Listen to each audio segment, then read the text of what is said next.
ini adalah Muhammad Keri Adrianto Riza.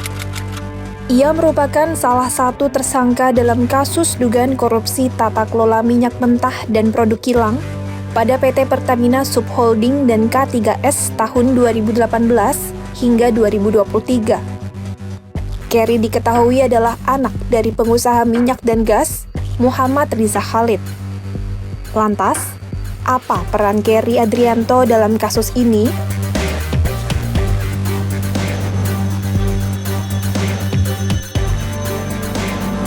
Menurut keterangan resmi Kejagung, Keri diuntungkan dalam hasil markup kontrak pengirim dalam pengadaan impor minyak mentah dan produk kilang yang dilakukan oleh Dirut PT Pertamina International Shipping, Yoki Fernandi. Kejagung mengungkapkan negara harus mengeluarkan fee sebesar 13 hingga 15% akibat markup kontrak shipping atau pengiriman itu. Pada saat telah dilakukan pengadaan impor minyak mentah dan impor produk kilang, diperoleh fakta adanya markup kontrak shipping atau pengiriman yang dilakukan oleh tersangka YF selaku Direktur Utama PT Pertamina International Shipping, sehingga negara mengeluarkan fee sebesar 13 sampai dengan 15% secara melawan hukum, sehingga tersangka MKAR mendapatkan keuntungan dari transaksi tersebut. Namun tak dijelaskan lebih lanjut perihal nilai keuntungan yang didapat oleh Keri dari markup kontrak pengiriman itu. Hanya saja, PT Navigator Khatulistiwa diketahui adalah perusahaan pengiriman melalui jalur laut dan salah satunya yakni pengiriman LNG. Sebagai informasi, penyidik memperkirakan negara mengalami kerugian keuangan sebesar 193,7 triliun rupiah atas kasus ini. Kejagung sebelumnya mengatakan bahwa pengadaan impor minyak mentah dan produk kilang tersebut sebagai perbuatan melawan hukum.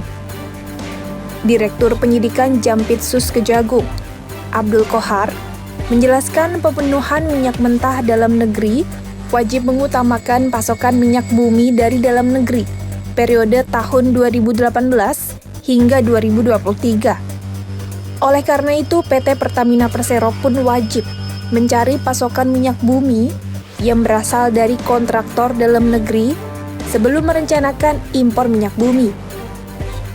Akan tetapi, Dirut PT Pertamina Patraniaga, Rifa Sihaan, Direktur Feedstock and Product Optimization PT Kilang Pertamina International, Sani Dinar Saifuddin, dan VP Feedstock Management PT Kilang Pertamina International, Agung Purwono, melakukan pengondisian dalam rapat optimalisasi hilir.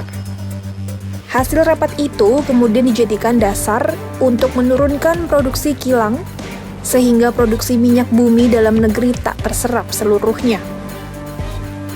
Di sisi lain, akibat pengondisian itu, pemenuhan minyak mentah maupun produk kilang dilakukan dengan cara impor. Sementara pada saat produksi kilang minyak sengaja diturunkan, produksi minyak mentah dalam negeri oleh K3S juga sengaja ditolak. Sehingga secara otomatis bagian K3S untuk dalam negeri harus diekspor ke luar negeri. Kemudian Kohar mengatakan untuk memenuhi kebutuhan dalam negeri, PT Kilang Pertamina Internasional melakukan impor minyak mentah dan PT Pertamina Patraniaga melakukan impor produk kilang. Oleh karenanya, dalam kegiatan pengadaan impor minyak mentah itu, diperoleh fakta adanya perbuatan jahat antara penyelenggara negara, yakni Subholding Pertamina dengan broker.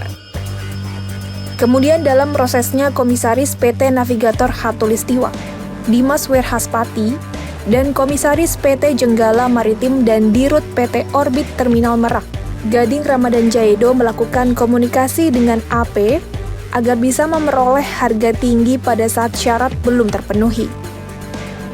Selanjutnya mereka mendapatkan persetujuan dari SDS untuk impor minyak mentah serta tersangka RS untuk produk kilang.